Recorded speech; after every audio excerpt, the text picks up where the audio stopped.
नमस्कार, लाल किताब दिव्यधारा के कार्यक्रम में आप सबका स्वागत है। आज हम चर्चा करेंगे गुरु और राहु 7वें भाव में।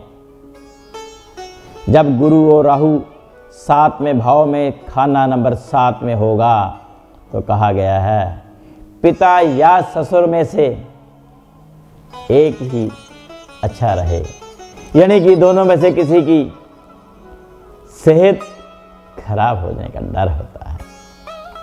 ऐसे जातक को अपना बुध नेक कर लेना चाहिए, नहीं तो बुध का काम भी और कारोबार भी बंद हो जाता है।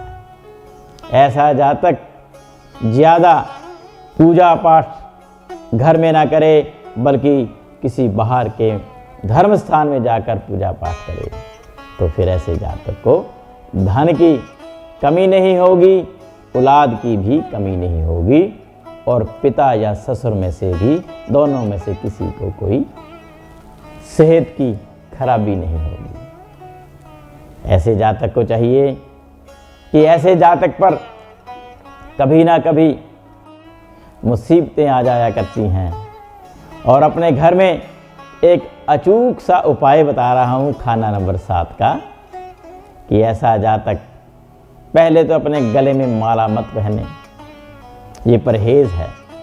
दूसरा कि किसी दरिया का पानी, गंगा जल, बहते हुए दरिया का पानी या गंगा जल लाकर घर में स्थापित कर ले, किसी टीन के बड़े बर्तन में, जैसे कि घी का टीन होता था पहले, आज भी होता है, उसमें डालकर उसमें चांदी की ईंट चौरस टुकड़ा डालकर रखे, तो फिर राहु और गुरु की मुसीबतों से बचाव होता रहेगा। और ऐसा जातक अपने घर में कुत्ता ना पाले, क्योंकि कुत्ता पालने से औलाद पर मुसीबतें आ जाया करती हैं।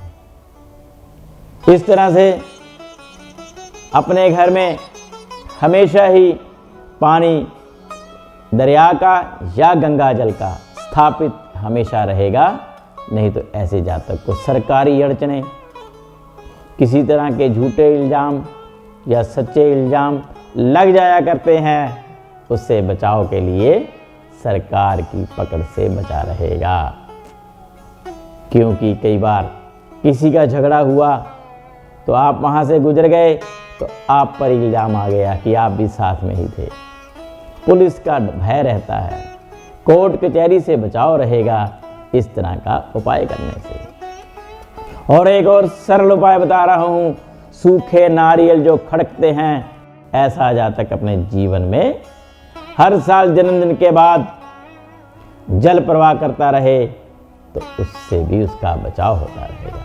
इसी तरह से खाना नंबर 8, यानी कि 8वें भाव में गुरु और राहु इकट्ठा हो, तो ऐसे जातक को अपने शरीर पर स्वर्ण धारण करना चाहिए, केसर का तिलक लगाते रहना चाहिए। और ऐसा जातक कई बार मुसीबतों का सामना करना पड़ता है ऐसे जातक को चाहिए। एक और सरल सा उपाय बता रहे हैं, बाकी के उपाय आप किसी लाल किताब के जानकार ज्योतिषी से संपर्क करके कर सकते हैं। हमारे नीचे आ रहे नंबरों जो फ्लैश हो रहे हैं, उनसे संपर्क करके भी आप हमारे कार्यालय से भी मुलाकात कर सकते हैं, संपर्क कर सकते हैं, अपनी कुंडली का विवेचन करवा सकते हैं। क्योंकि लाल किताब की शिक्षा भी प्रदान हम करते हैं पिछले 10 सालों से, और नए बैचेस भी शुरू हो रहे हैं लाल किताब के। आप संपर्क कर सकते हैं। जिसको लाल किताब सीखने के इच्छुक हों तो हमारे आ रहे नंबरों से संपर्क करके लाल किताब भी सीख सकते हैं। ऑनलाइन भी क्लासें चल रही हैं। इसी तरह से खाना नंबर 8, जौ लेकर दूध में भिगोकर जल प्रवाह कर दें, और एक लेड होता है सिक्का, वो किसी दूर दराज की नदी में जाकर उसको जल प्रवाहित कर दिया जाए, एक एक करके। लाल किताब के जानकार जो चीज़ संपर्क कर लें, वो आपको बता देगा किस तरह से ये उपाय करने हैं। इसी तरह से खाना नंबर 9, जो कि पिता का और किस्मत का खाना है। 9वें भाव में गुरु और राहु इकट्ठे होंगे तो ऐसे जातक को शरीर में घुटनों के, जोड़ों के और सर्वाइकल जैसे रोग होने का डर होता है, या फोड़े फिंसी निकलने का डर रहता है। और ऐसा जातक क्या करे? राहु के उपाय, केसर का तिलक लगाए। उपाय गुरु का होगा लेकिन राहु मातहत होगा, अब बुरा असर नहीं देगा। केतु की चीजें जल प्रवाह करे और माथे पर केसर का तिलक हमेशा लगाए तो फिर उसको राहु खाना नंबर 9 में बैठा हुआ बुरा असर नहीं करेगा। और अगर चाहे तो अपने सिर पर चोटी रख सकता है। चोटी रखने से भी ऐसे जातक का राहु ठीक हो जाता है। और पिता और दादा के लिए भी, उनकी सेहत के लिए भी नेक हो जाता है। चोटी रखने से उसको हर तरह से मुसीबतें, रोग किसी भी तरह के हों, उसका निवारण स्वयं हो जाएगा।